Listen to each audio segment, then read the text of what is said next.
दारुल देवबंद से मौलाना साहब के बारे में जो फतवा दिया हुआ है गुमराह, ये सही या गलत, तो बोल दीजिए हम। दारुल कंफ्यूजन है।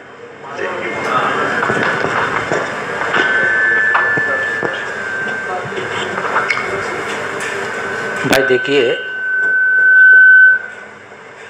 इस मामले में मैंने अपने हिसाब से जो बातें आपके सामने रखी, जितनी बातें रखने की थी उतनी बातें रखी। अब आपके हाथ में अगर हमारे ऊपर ज़बरदस्ती करेंगे आप लोग तो हम कुछ नहीं बताएंगे। बात बिल्कुल साफ है। हम किसी ख़ास फ़र्द के मामले में फतवा देने के लिए नहीं आए। हमने साफ कहा है हमको इत्मीनान जिस जमात के साथ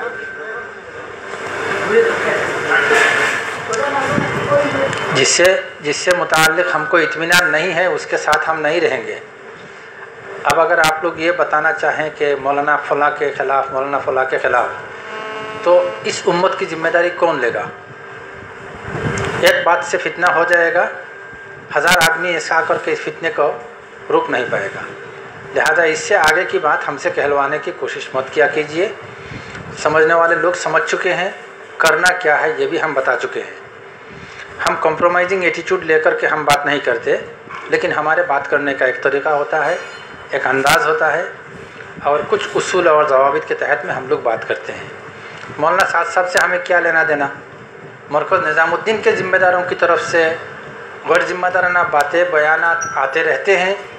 दारुल को इत्मीनान नहीं है, बस इतनी बातें। आपको समझने में कोई दिक्कत हुई है इसमें? तो इससे आगे बात ना बढ़ाएं। जहाँ तक बड़े लोगों की बात है, दारुल बालापड़ा के हज़रत मुफ्ती साहब दामत बरकातुहुम, ये सिर्फ़ हमारे लोअर आसाम के नहीं, पूरे आसाम के उलमा के एक मुरब्बी हैं।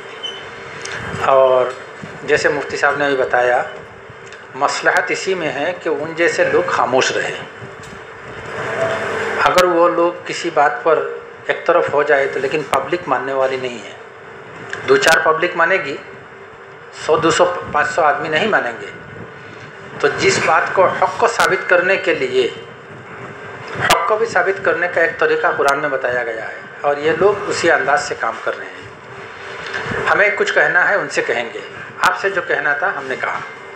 अब आप लोग अगर नहीं समझते तो मकामी उलमा से बैठे, उनको साथ मिलजुल करके, वो लोग बात समझ गए, वो आपको समझाएंगे कि किस तरीके से काम करना है। इससे आगे इतनी बड़ी मजलिस में इससे ज़्यादा बिल्कुल शिद्दत के साथ किसी रुख को इख्तियार करना, ये हमारे मौक़िफ़ और हमारे मिजाज के ख़िलाफ़ है।